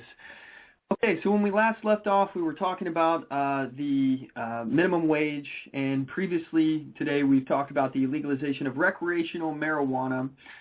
If you'd like to join in the conversation, the number is 619-924-0986, 619-924-0986, or you can email the show at onthemoveshow.com, or I'm sorry, onthemoveshow@gmail.com, and give us your take on what you think about this. All right, so the next thing that I'd like to talk about here, and we're still within the Mack attack, my rant here, is the female fitness standards within the Marine Corps. The Marine Corps has recently included women in the combat positions in an effort to basically make women and men equal inside the military. We've recently had a lot of discussion and controversy about this. And basically, they have allowed women to take combat positions now, which they hadn't in the past. And anyway, the Marines had set it up to where the females were required to pass the same physical fitness standards as the men.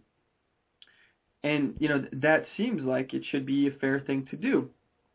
However, now approximately about 50% of the female Marines who've been tested have actually failed the physical fitness test. So they've decided to basically delay the implementation of these female fitness standards.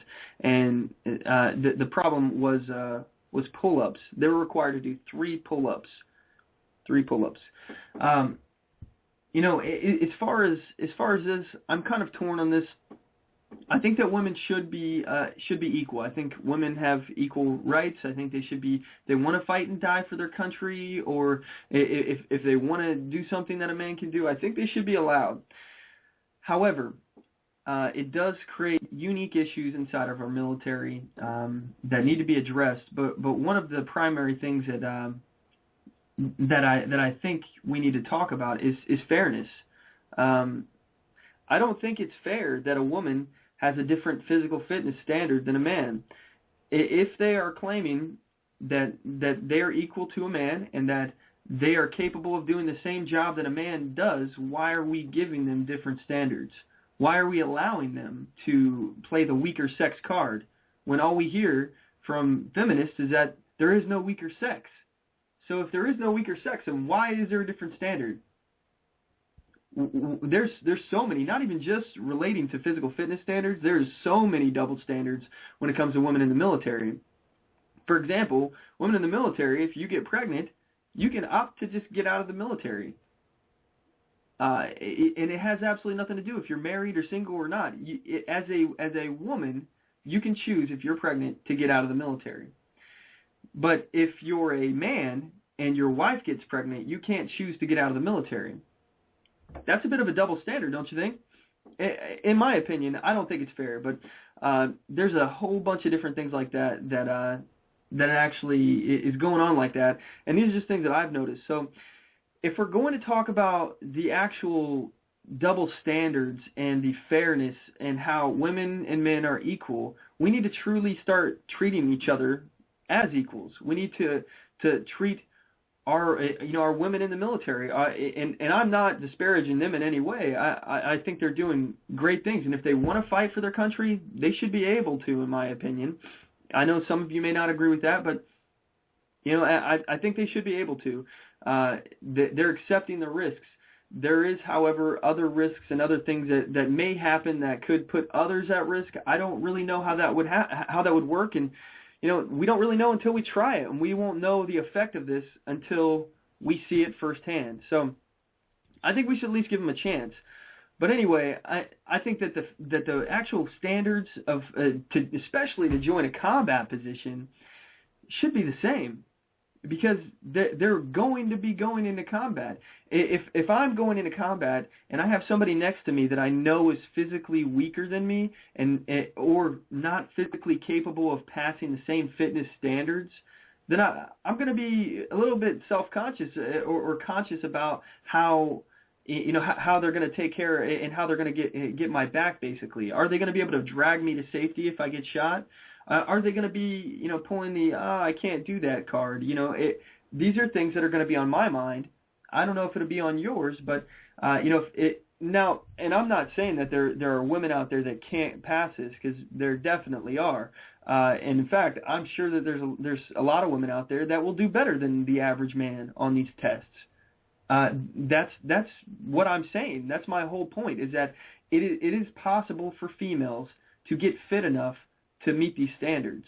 And if we're not going to actually, enforce these standards and make them fair and realize that, if the woman is not physically capable of doing the job, then perhaps she shouldn't do the job. Anyway, I have a clip here from, I believe this is Fox News, and I will play it for you real quick, and they're talking about the delay of the female fitness standards. Hello and good morning. 23 minutes after the hour. Do you have to do pull-ups to be a combat Marine? That's the question after the Marine Corps delays its new female fitness plan because half of women were unable to do 3 pull-ups. For a fair and balanced debate, we're joined now by retired U.S. Marine Gunnery Sergeant Jessie Jane Duff and former Marine Corps Captain Anu Bagwadi. Good morning, ladies. Thanks for being with us. Thanks for having us. Good morning. First, I'd like everybody at home to see the differences between the men and the women on this fitness test. For the women, 3 pull-ups minimum, 8 for a perfect score. Men, they do 3 pull-ups minimum, 20 for a perfect score. But the women also have these other options now because many of them were not able to do the pull-ups. A flexed arm hang for 15 seconds, 70 seconds for a perfect score. The men don't even have that as an option. I'll start with you, Gunnery Sergeant Duff. What do you think about the differences in the plans to begin with? Well, my problem isn't so much the differences, is that the Marine Corps didn't prepare these women to succeed at this mission. They decided to send them to boot camp and not have them prepared, and you got 55% that are incapable of accomplishing this. Does that say that the women can't do it? No. It says that the Marine Corps did not train them effectively. And for me, that is not a positive statement for the Marine Corps to be sending out about the females who are there to put their lives on the line for their country. Okay, well, Captain, what do you think? I mean, do you agree with this? Should it be delayed because the women are failing, or is this a bad idea to begin with? No, I don't think there should be a delay. I've always believed that there should be a single physical fitness standard for Marines, regardless of their gender. The Marine Corps needs to set the standard high. A Marine should be able to do pull-ups, period, regardless of whether he's a guy or a woman. The Marine Corps needs to set that standard, that single standard. Officers need to enforce that single standard. Troops need to train to that single standard, and they will be able to achieve that single standard. You know, when I was a commander, I did pull-ups. My Marines did pull-ups. We didn't separate the women from the men. We were all Marines, and we can do this. We just need to, like any athlete, set a goal and achieve that goal. Gunnery Sergeant Duff, I mean, what do you think? Being a fitness person, I know there's more than one way to get over an obstacle, right? You don't necessarily have to pull yourself up. You can use a leg or something else. But this has been a huge point of contention for people who say women don't even belong in combat positions. What do you say to them? Okay, so this isn't about a physical fitness test that all genders should have, because you're not going to lower the standards for men and raise the standards for women. Then you're not going to grade fitness. The physical fitness test is not an equality. It's about fitness based upon gender and age. So we need to set a standard for these females that they're going to accomplish. My problem is that you don't send them off to training and not have them able to meet that standard. You train them. What happened? How do we have 55% not graduating, succeeding at this mission? So women do belong in the Marine Corps. I served 20 years supporting the infantry and combat operations, and let me tell you, it's a hard job. We can't take that away from our ladies, but they need to train them so that they're capable of doing this and not embarrassing the Corps like this. Captain Anu, I mean, 3 pull-ups, it's the same minimum for both men and women, but when 50% of the women are failing, does that mean there needs to be some sort of delay, or what's the best plan for integrating women into these positions? Yeah, measuring fitness at boot camp is a wrong place to go about doing this. But actually, if you look at physical fitness test scores at the beginning of boot camp and at the end of the boot camp, many Marines actually become weaker over the course of 10 to 13 weeks of training because your body is completely broken down. If you want to build muscle mass, you need to do that over a longer period of time. You know, I would like to see our recruits better prepared, as the gunny was saying, before going into boot camp. We need to be recruiting and training our recruits to perform better throughout their Marine Corps career. And if they are not training in high school or college, they're not going to be ready to knock out 20 pull-ups in boot camp. Well, a lot of people fired up about this morning. Thanks for that fair and balanced debate to Gunnery Sergeant Duff and Captain Anu Bagwadi. We appreciate it.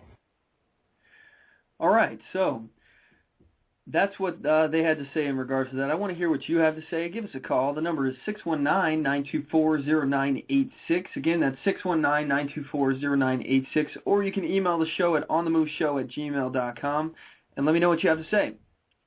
Okay, so we're going to go ahead and take a quick break, and we'll be back with our next segment, the Listener Challenge. So thanks for sticking with us. We'll be back in about a minute.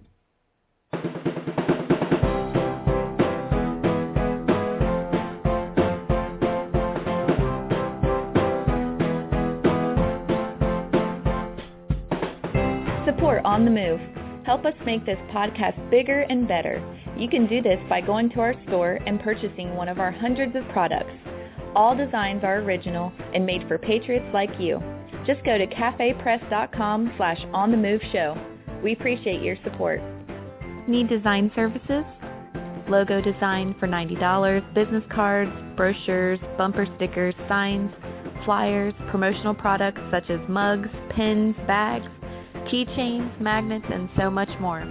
Contact LaTasha Worley for a quote on your next project at Tasha, Tosha, at lworleyphotography.com today, or visit me on the web at lworleyphotography.com, and on Facebook at facebook.com/lworleyphotography, and on Twitter at twitter.com/Tasha Worley. Show your support for a designer who believes in the Constitution and your rights.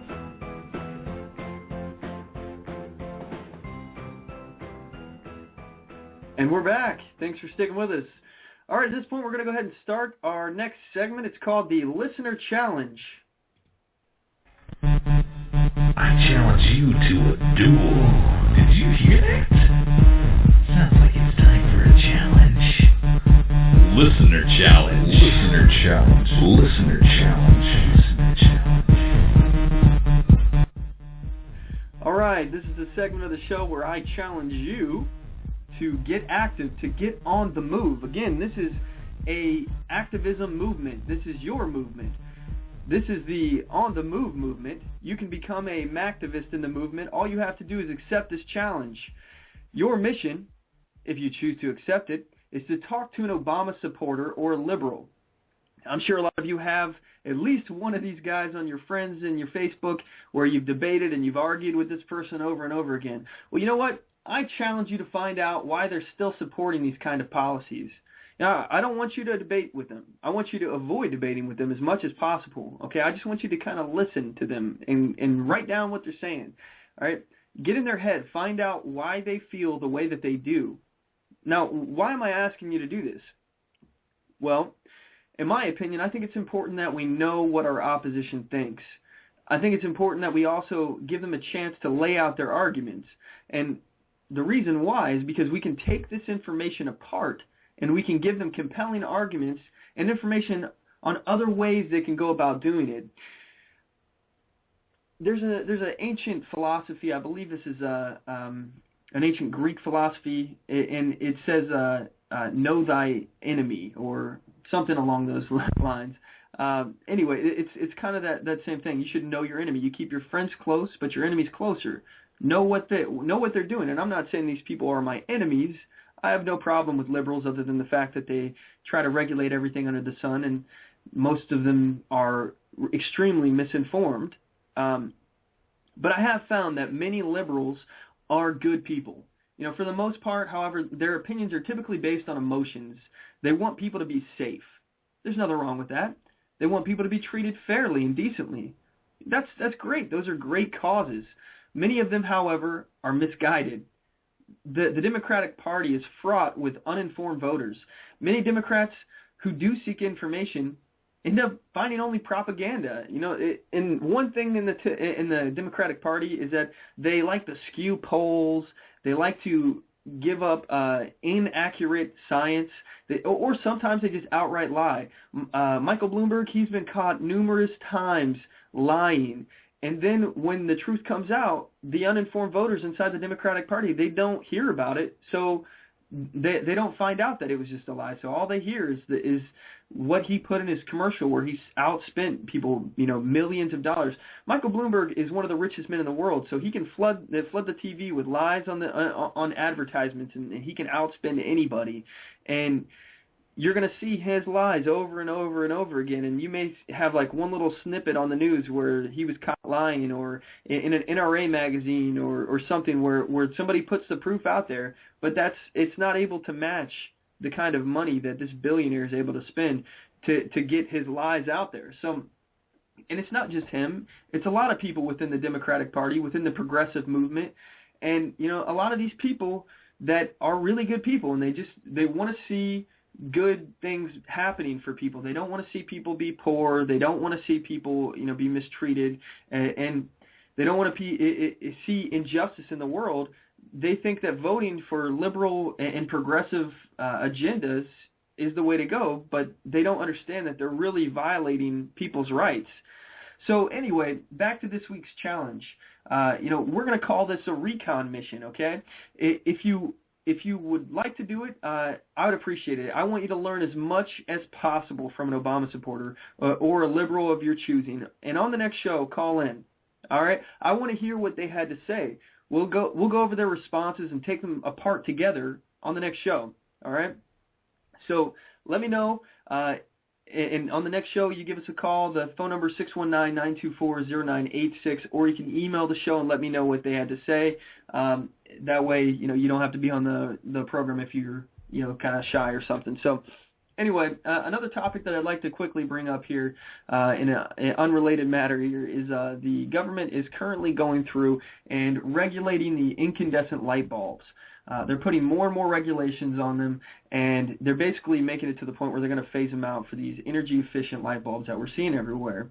Now, I don't have a problem with energy-efficient light bulbs, and I don't have a problem with people buying them, but what I do have a problem with is more and more government regulation. And again, we see the government is picking winners and losers.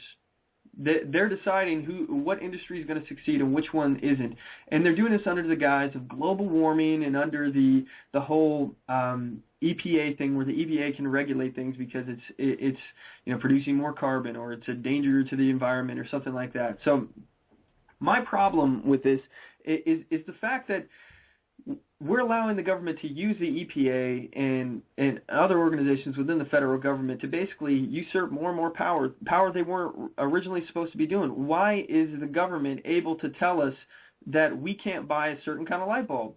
We've been buying this light bulb for years. Nothing was wrong with it. There is no problem. The problem is they're using the global warming basically theory, which it's based on lies. That science that I was talking about, that inaccurate science, it's been proven over and over again. Scientists are coming out in droves saying that there's no such thing as global warming. And then they change what it is now. Now it's not global warming. Now it's climate change. All right? It's not the same thing as it was before. So they keep changing what it is, and it's all an attempt to gain more power. One thing that I actually think is hilarious, and this has been out in the news recently, and I hope you all have caught it, is that there is actually a group of global warming scientists that went out to the, I believe it was Antarctica. They were trying to get to Antarctica. And they ended up getting stuck in the ice because the ice was unusually thick out there. It was thicker than it's ever been, basically. And then a Chinese ship went out there to save them and rescue them, and that ship got stuck. So, I mean, it's pretty hilarious to me that they go out there to prove global warming is a real thing, and now they basically prove themselves wrong because they're trying to say that the polar ice caps are melting, and at some point we're never going to see that snow again, and we're going to be the last generation to actually see snow. And I think at one point I heard Al Gore saying something about in 5 years there won't be any more snow.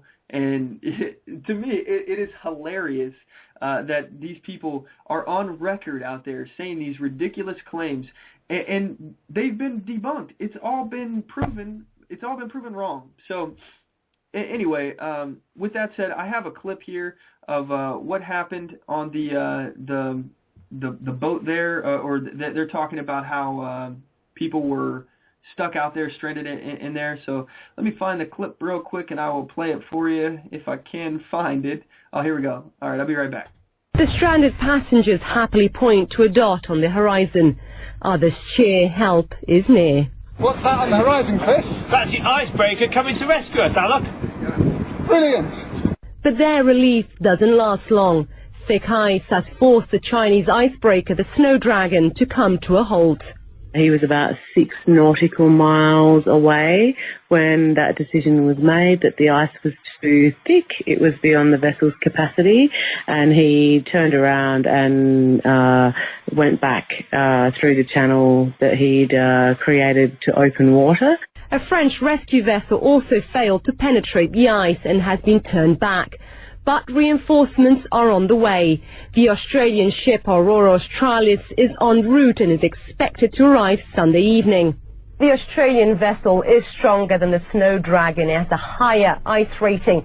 In other words, it can cut through ice as deep as 1.35 meters compared to the Snow Dragon's 1 meter or so. But we're hearing reports that the ice in the area is as deep as 2 meters, and that can mean those on board will have to be winched to safety by the helicopter on board the Chinese vessel. For now, they're not in danger. There's enough fresh food to last 2 weeks and dried food for longer if needed. But Chris Turney, who is leading the expedition, says he's worried blizzards could hamper the rescue efforts. We've got some snow falling, but it's not too windy.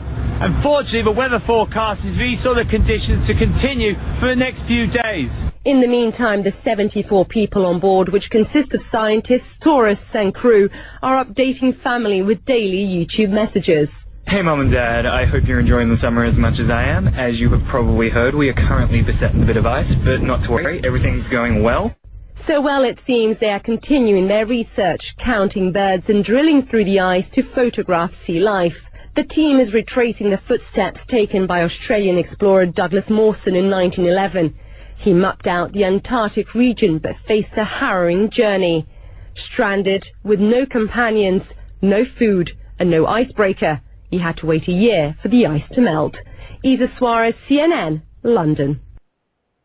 All right, so I don't know if you noticed, but they didn't mention anything about the global warming scientists out there.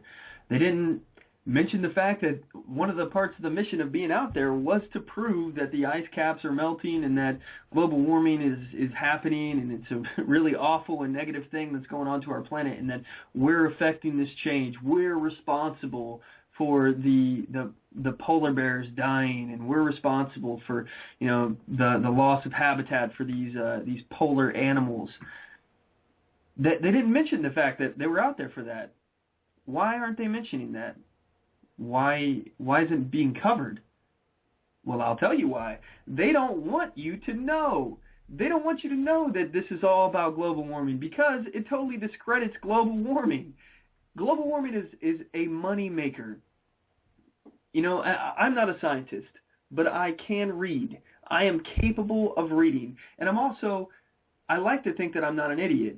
Maybe I am. I don't know. But it doesn't make sense to me that scientists all around the world are saying that it's not a real thing, that there is no global warming, and they're showing statistics to prove it, and yet, you know, we have people like Al Gore and Obama. These are politicians saying that this science is settled and that anybody who has any doubt about global warming is a flat earther. You know, saying that we're on par with somebody that believed back in Christopher Columbus's day that the world was flat.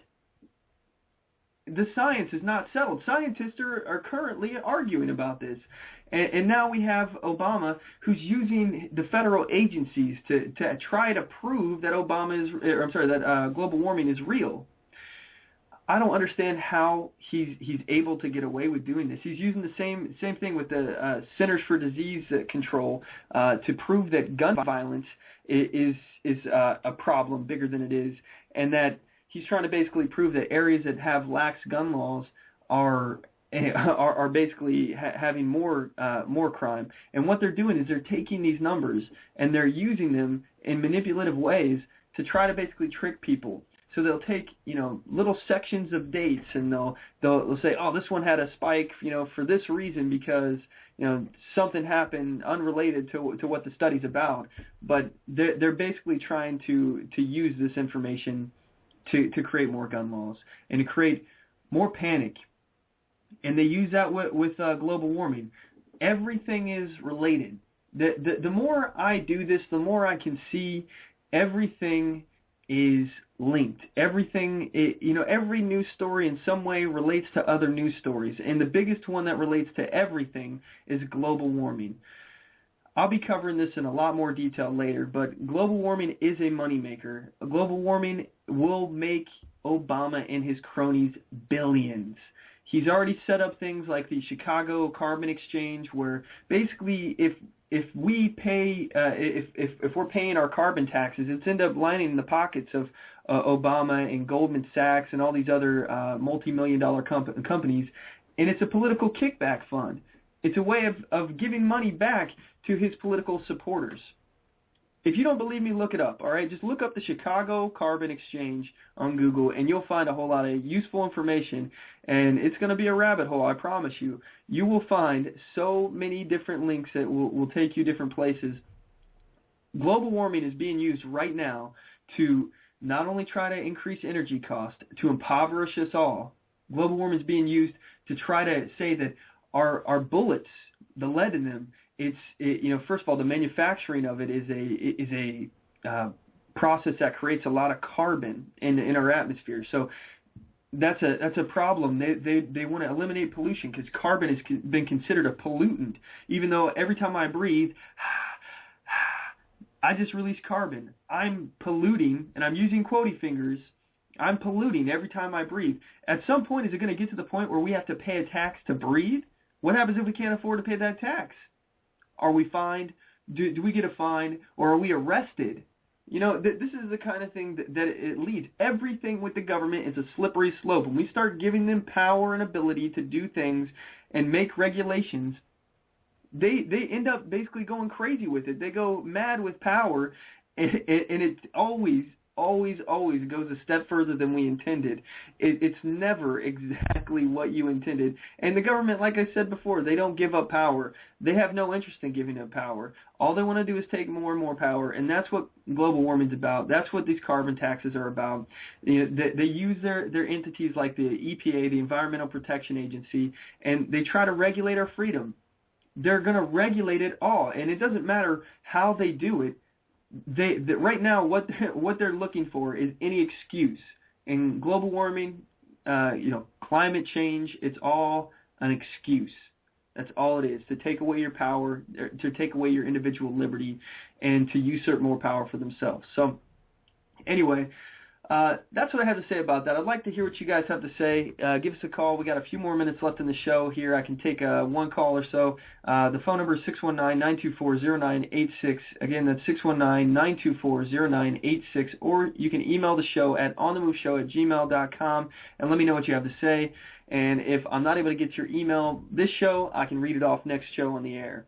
But anyway, as far as that, I also have some information here about a constitutional study group that I started here in Washington, Southwest Washington, here in Vancouver.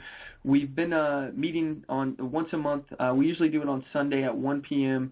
Once a month. The Sunday kind of alternates. It depends on when we can get it, but I try to do it somewhere around the third Sunday of the month. So anyway, if you're interested, you can either email me at onthemoveshow@gmail.com, and I'll provide you all the information that you need in order to attend, or you can actually go to Facebook. We've created a group on there. It's facebook.com/groups/Constitutional Study Group. And you know, if you're not anywhere near Vancouver, but you like the whole idea of starting a constitutional study group, let me know. If you're interested in starting a group, I will help you get one off the ground. That's the whole point of what I'm doing here, activism. You know, getting people active, getting people on the move. That's a big part of this. So I've actually got word that somebody is taking my lead on this, and they've actually shown some interest in starting a group up in Seattle. I don't know what's happening up there, but I told them to keep me updated. I would absolutely love to hear that a group is started in Seattle for a constitutional study group.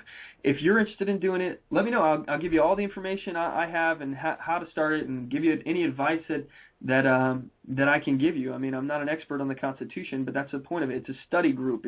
We're coming together to study and to learn. I've also been creating videos on that study group. We have the entire study sessions that are on there. We've had 2 sessions so far, and you can find those videos at youtube.com/onthemoveshow.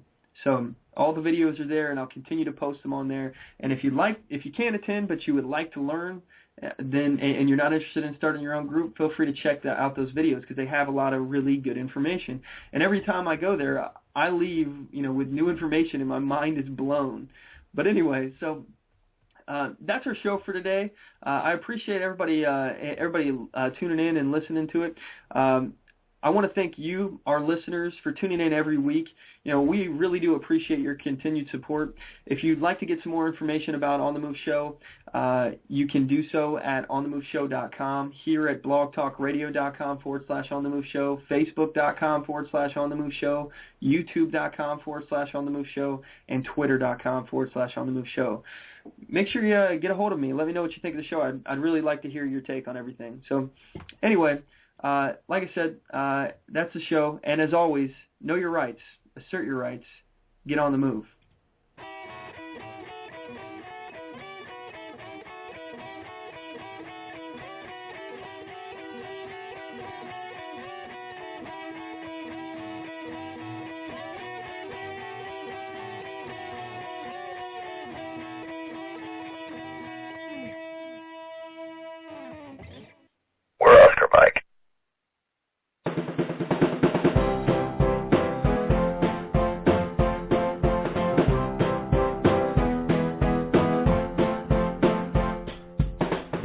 Support On the Move.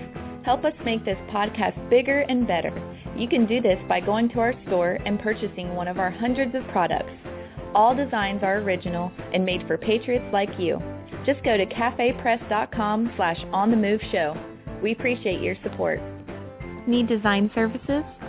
Logo design for $90, business cards, brochures, bumper stickers, signs, flyers, promotional products such as mugs, pins, bags, keychains, magnets, and so much more. Contact LaTasha Worley for a quote on your next project at Tasha, Tosha, at lworleyphotography.com today, or visit me on the web at lworleyphotography.com, and on Facebook at facebook.com/lworleyphotography, and on Twitter at twitter.com/Tasha Worley. Show your support for a designer who believes in the Constitution and your rights.